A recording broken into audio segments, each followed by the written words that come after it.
वो सीखो। मैं तुम्हें वो बताऊं कि जो तुम जानते हो। पहले वो सीखा जाए कि जो तुम जानते हो। इसको नहीं पता है कि हमें मरना है, सबको पता है, जानते हैं ना।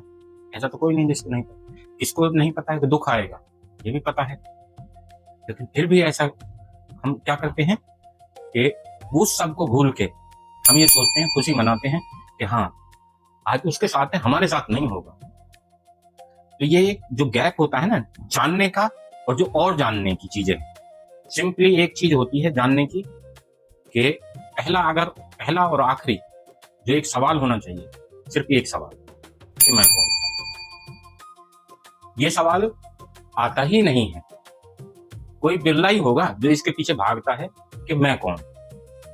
नहीं तो अंधी दौड़ है, माया से जनित सारी चीजें चल रही हैं, ठीक है। नहीं तो इस दुनिया में आने से पहले किसको किसके बारे में पता था? किसी को पिछला जन्म याद है? नहीं याद है। किसी को अगले जन्म का पता है? नहीं याद है।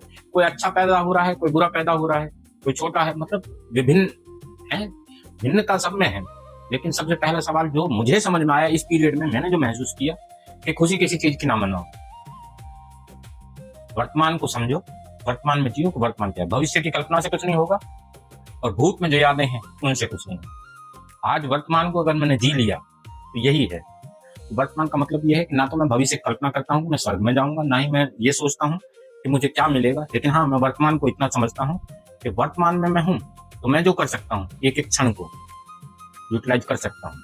भले तुम भक्ति तो कोई ढोंग मत करो, तुम जहां हो जैसे हो तुम सही हो, अपने आपे में रहो। तुम्हें खुद को पता होना चाहिए कि मैं सही हूँ, मैं इस टाइम किसी के लिए कोई गलत नहीं कर रहा हूँ और मैं खुद के साथ तो न्याय कर ही रहा हूँ।